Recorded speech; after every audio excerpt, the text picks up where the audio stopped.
Sometimes people ask me, how is it possible for me to have written over 50 books with a busy schedule? And I tell them that I never really wrote 50 books. I wrote one book, but I wrote it in 50 different ways. Because the theme that goes through all of my books is the importance of self-awareness and self-esteem. Now, I practiced psychiatry for 40 years, and I firmly believe that if we exclude those psychiatric conditions that are primarily biological, such as bipolar disorders, that the majority of psychological problems that people have, adjustment problems, family problems, whatever, can be traced to one basic problem, and that is a low self-esteem. Now, I must define what I mean by low self-esteem. Low self-esteem means that a person is unaware of one's strengths and abilities and underestimates oneself. And it is really with the strength of a delusion, because that person believes that she or he is the way they feel about themselves. And based upon that conviction, which to them is the most real thing in the world, they react to the rest of the world. And because it is a misconception, and because they are in fact much more adequate than they assume they are, they get into all kinds of difficulties. So that's the reason why I am a champion of the importance of self-awareness and self-esteem. Now, I had no awareness of my own low self-esteem. In fact, I was already a psychiatrist for 5 years and had been a successful rabbi for 10 years prior to that. And had anyone asked me, do you know yourself? I would have said, what, are you kidding? Of course I know myself. I wasn't aware that this wasn't true. And the incident that brought this to my awareness occurred when I had 2 weeks of vacation coming. Now, I had been working as the medical director of a huge psychiatric hospital, 300 beds. And there were many private physicians who brought their patients in. And if the nurses could not get a hold of a particular physician, they called the medical director. And there were calls from patients, from families, from social workers, and whatever. Also, the hospital had the only emergency psychiatric service in an area of 3,000 population. And it was a busy emergency room. And so on a good night, I would be awoken by the emergency room perhaps 4 or 5 times. On a bad night, it could have been 12 times or even more. And it was really a tremendously stressful position. And when vacation time came up, I decided I needed a perfect rest. I didn't want to go sightseeing, I didn't want any activities. My concept of vacation was pure relaxation. I'm going to draw the blinds and sit in a comfortable chair, put my feet up on an ottoman, and breathe. And we're going to do that for 2 weeks. Well, all of the possible vacation spots seemed to be too busy. And finally, I decided on Hot Springs, Arkansas, because this was an isolated place and there was really nothing to do there. And there I could have my perfect, undisturbed rest. Now, Hot Springs, of course, has the mineral springs and the mineral baths. And people swear that these are curative. And because I had been a chronic back pain sufferer, I felt that while I was at Hot Springs, I might as well enjoy the curative baths. Well, in the morning, the attendant took me into this little cubicle, gave me a couple of glasses of mineral water to drink, and showed me that the tub was full of hot water that was heated by the earth. And I got into the tub, and he put on the whirlpool, and I relaxed. And this was wonderful. This was paradise. I could not be reached by anybody, not by any doctor, not by any patient, not by a nurse, my social worker, not by a lawyer, not by a probation officer. I can't be disturbed. This is what I wanted. And here I am in this wonderful whirlpool. What could be better than that? After about 5 minutes, I got up and I said to the attendant, that was just what I was hoping for. The attendant said, well, where are you going, sir? I said, I don't know. What do I do next? He said, well, after the whirlpool, you go into the cooling off room, and then to the massage, but first you must sit in the whirlpool for 25 minutes. I said, why? He says, because that's the way the treatment works. I went back into the whirlpool, and 5 minutes later I got up and I said to the attendant, look, I have to get out of here. The attendant said, well, if you do, that's the end of it. You don't go for the treatment. Well, since I didn't want to lose the treatment, I went back into the whirlpool for 15 minutes of absolute hell. It was a torture.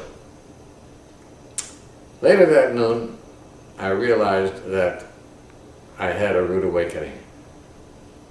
I had taken 3 years of constant stress day and night and survived it without difficulty. But I could not tolerate paradise for more than 5 minutes. Something was wrong. When I came back, I consulted a psychologist friend, and he said to me, look, if you were to ask people how they relax, one person will say, oh, I like to read a good book. Another person will say, I like to watch a good program. Another person will say, I like to do needlework. I like to play golf. He said, you realize that all of these people are telling you what they do in order to relax. But relaxation is not doing. Relaxation is an absence of doing. Now, what these people are referring to is not relaxation, but diversion, and those are fine diversions. But let's not confuse diversion with relaxation. Now he says, when you were in that little cubicle in the whirlpool, you had no diversions. There was nothing to do, nothing to listen to, nothing to look at, no one to talk to. You were left without any diversions. And when you were bereft of all diversions, you were in the immediate, intimate company of yourself. You know, it's very unpleasant if you're in a small room with someone you don't like very much. And that was a revelation to me that there was something about myself that I did not like, so that I could not be comfortable with myself for more than 5 minutes. That was the beginning of my investigation as to what is it that I think about myself? Is my self-concept true? Why don't I like myself? And I then set on a course of trying to find out who the real self is. Now, I did talk with a psychologist a number of times, but I must admit that most of my self-awareness came from my involvement in Alcoholics Anonymous. Now, because I was treating alcoholics, Alcoholics Anonymous, okay? Because I was involved in the treatment of alcoholism, I began going to meetings of Alcoholics Anonymous. And I discovered that they have a 12-step program for recovery. One of those steps requires doing a thorough, fearless, moral inventory. And I decided this is important to do. And so I did a moral inventory, and I had somebody look at it. And it was edited, and I repeated it 6 times until the person who I submitted to was satisfied with it. One of the reasons was that initially in doing the moral inventory, I had pointed out every mistake that I ever made. And then this sponsor of mine said, well, that's not an inventory, that's a chimney sweep. An inventory means you tell the good about yourself as one of the mistakes. it was more difficult for me to write about the good about myself than about my mistakes. But by the time I was through with all of this, and that was over a period of, a year and a half or 2 years, I had come to a self-awareness that I was a much better person than I had thought about myself, although I was not aware that I was thinking badly of myself. And I have a concrete proof that my self-esteem has improved, because I have been back to hot springs 3 times, and I have no trouble staying in the whirlpool for 25 minutes doing nothing other than relaxing. When people talk about low self-esteem, they usually assume that this is the result of some kind of exposure, some kind of trauma that a person suffered, particularly in childhood. He was either abused or neglected by one's parents, or failed at school, or people made fun of him or her, or whatever, these kinds of negative experiences. Well, that did not explain why I felt that way about myself. I had wonderful parents. I had a nanny who doted on me. I excelled in school. I was a chess prodigy at age 10. And I was successful in most of what I did. And yet, my feeling of inferiority and inadequacy was very profound, in stark defiance of reality as I should have seen it. Now, where does that come from? I believe that this may be something following Freud's statement. You know that Freud initially felt that a person has a pleasure-seeking instinct, a survival instinct, and that's about all. And later on in life, he came up with the idea, which is referred to as thanatos, meaning death, that in addition to a self-survival instinct, the person also has a contradictory instinct, which is self-destruction. And if this is an instinct, that means it's present in everyone. Meaning that in every person, Freud said, there's a tendency to destroy oneself.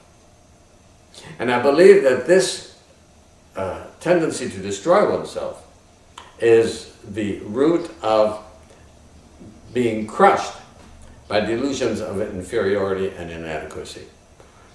And this would explain why it's so ubiquitous, why everyone seems to have at least some sort of low self-esteem problem, and why it can occur even though there was no external negative factors. Now obviously, if there are external factors, it will aggravate the low self-esteem, but it isn't the primary cause.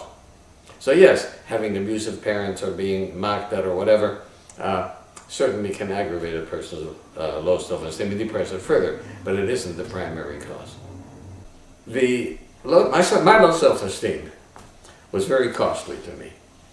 I wrote a book called Life's Too Short, in which I described some of the more common maneuvers whereby a person tries to manage oneself with a feeling of low self-esteem.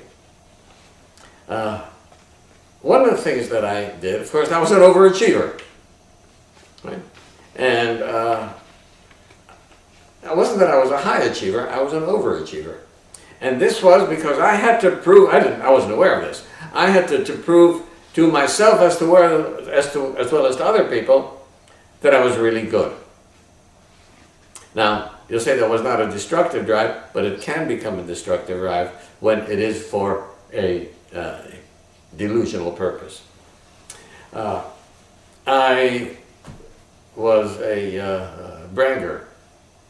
I had to tell people, I'd make up stories to show how great I was. I'm talking about when I was in grade school. Later on in life, I was very sensitive. I could not tolerate any criticism. Criticism constructive criticism hit at my very source. Because I believed that I was inadequate and inferior, any kind of criticism would just reinforce that feeling, and it was terrible. I didn't realize, of course, that constructive criticism is what enables a person to grow. And if anyone in any way criticized me, I hated that person. I didn't want anyone to show me up for what I really was. I went out of my way to do things for people and became the world's greatest people pleaser, because I was convinced that there's no reason why people should like me. In fact, if people really get to know me, they'll reject me. But the feeling of rejection is so painful that I had to do something to avoid it.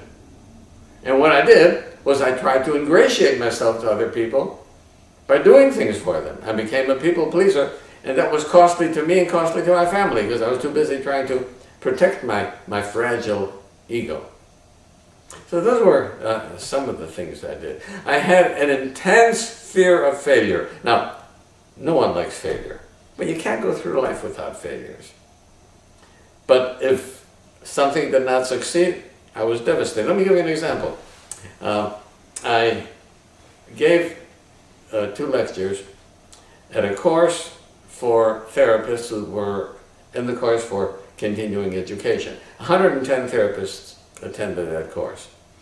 Now, after they finished the course, they had to fill out an evaluation form, and a month later, I received a packet of 110 evaluation forms. And as I looked through them, they were all glowing, telling about how wonderful my lectures were. 109 glowing reports. 1 negative evaluation. And I was crushed. I went around depressed for 3 weeks because one person had said something negative about me. Now, later on, after 3 weeks, it occurred to me that 109 to 1 is not a bad score. And that probably that person, the reason he was critical of me then and saw me as negative, probably had an off day and didn't see anything as good. But that's not a normal reaction. Now, I still have my reversals and setbacks today, and I submit a manuscript to a publisher, and I get it rejected by 15 publishers. That's not pleasant, but it doesn't bother me. I don't like it, of course, but I really end up feeling, not my fault that the publishers don't have good sense. I know that my stuff is good. So it is now totally different, and those kinds of reactions that I described to you, those reactions to low self-esteem are very costly to oneself and to one's family. As I said, I excelled in almost everything I did. And there was no way that anyone could think about me that I had a low self-esteem. My reality was that I was successful. My reality was that I was superior in many ways. And even I could see that. But the fact that I saw it did not change the way I felt about myself. And this is what's so elusive and tricky about self-esteem. That a person may be multiply degreed, may have great competence, may be a doctor, a lawyer, or a CEO, whatever, highly successful, and still walk around with delusions about oneself that can seriously affect how one behaves, how one acts. Because the feeling of low self-esteem is mostly an unconscious feeling. A person is not aware that one feels that way about oneself, and is not aware of the maneuvers that one takes to defend oneself, or in some way to manage the feelings of inadequacy and low self-esteem. So that all of these years, until age 38, that I was walking around with low self-esteem, and I was doing these defensive things which were costly to me, I had no idea that this was so. And of course there was no one who could point that out to me. the awareness of my having had a low self-esteem has changed the way I behave, but has not changed my course in life. I mean, this came after I was in my career as a psychiatrist, and I have remained in that, and I did not make any significant changes, except that, for example, I stopped being a people pleaser. Now, if somebody would have asked me in those days, would you please do this for me? There was no way I could say no. I couldn't refuse to do anything that anybody wanted of me. But they would not like me. I have to do something, whatever they want, in order to please them. And these things were unrealistic. And nowadays, if someone asks something of me, I'd certainly like to accommodate. But if I can't, I have no problem saying, I'm sorry, I just can't do it. I welcome criticism. I realize now that constructive criticism is the only way I can grow. And so when I submit a manuscript and I get comments, and critical comments, I'm happy that I have them. I look for them. That couldn't have happened before. So there have been ways in which life has become much easier, much less difficult than when I had to go around protecting my fragile self-esteem. I think it must be realized that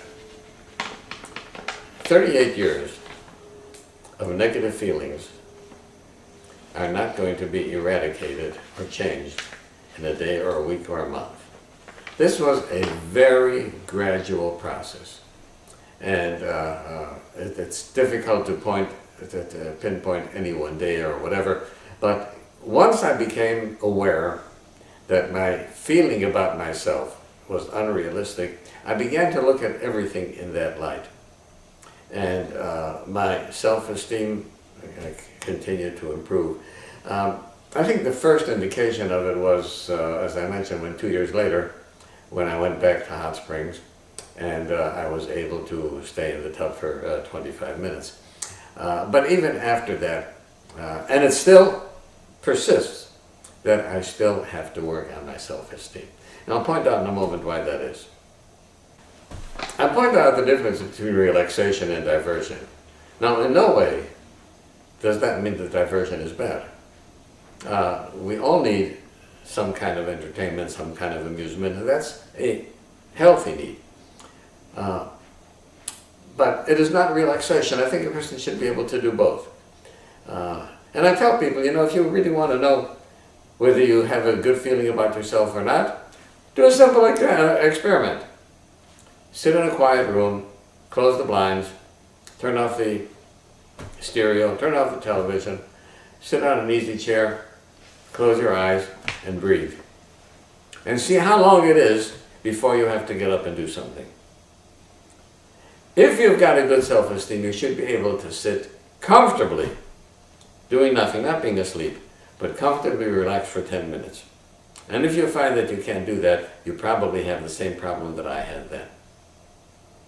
Now, self-esteem, I think, is tied in to sense of responsibility. I think that the more we are aware of our strengths and abilities, the greater we have an obligation to fulfill them. The great Rabbi of Salant said, I know that my mind is equal to 1,000 other minds, but therefore my obligations are 1,000 times as great. It's interesting that there are some people who actually don't want to realize their own strengths because it puts the obligation and burden upon them to perform. And some people would rather wallow in inferiority because it's an excuse as to why they're not exerting themselves and why they're not performing. Now, the great Musar ethicists were very clear about saying low self-esteem is not humility. Low self-esteem is a delusion, and it's not a desirable trait, whereas humility is a very desirable trait. So humility means knowing the truth about oneself, knowing one's strength and knowing one's abilities, but not thinking that therefore that makes me a more worthy person than someone else.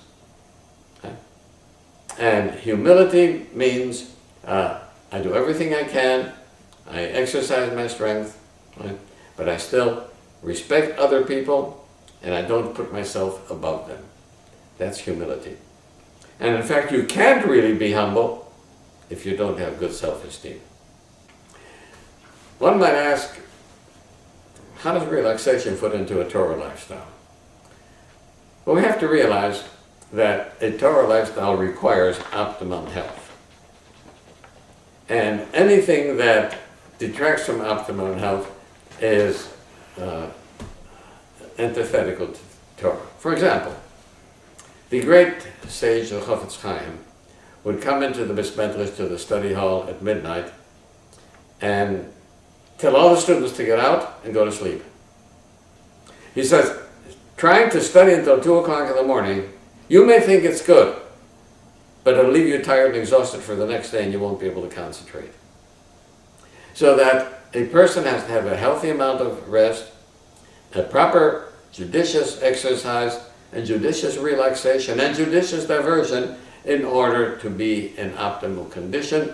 And you have to be in optimum condition in order to be able to do the best in your observance of Torah and mitzvahs.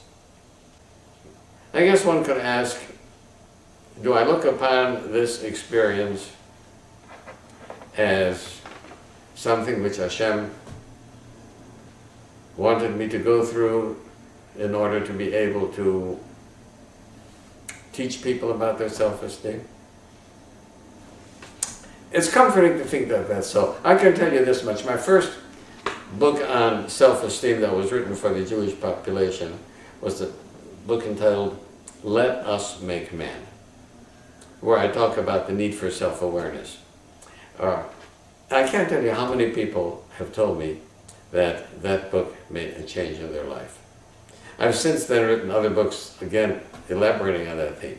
But I may feel that perhaps I was a shaliach to be able to bring a comfort to people who suffer from low self-esteem. Whenever I lecture about self-esteem, invariably someone will ask, well, what can we do to give our children self-esteem? And my answer to that is you can't give your children self-esteem. All you can do is to provide them with circumstances that they will be able to develop their self-esteem. And I suggest, for example, that, we catch our children doing something wrong.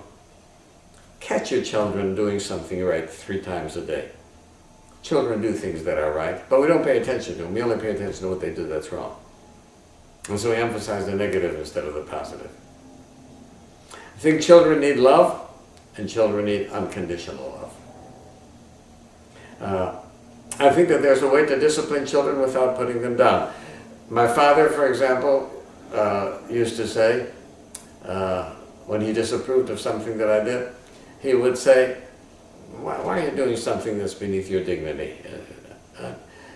In fact, if it wasn't for that, my self-esteem would have probably been much worse. I think that was a saving grace that my father disciplined me in that way. So we have to be careful. You'd never tell your children, you're bad, you're stupid. If you're disciplining the child, you say, what you did was wrong, but not you are bad. Don't make a statement like that, right? You can tell them the act that you did was not appropriate and have it as a learning experience. I also strongly suggest that parents and teachers read a book, not one that I did not write, read a book entitled Building Self-Esteem in Children. The author is Pre-Tisha Birney. She is an excellent child psychologist and also a teacher. And she has some very good insights for parents and teachers.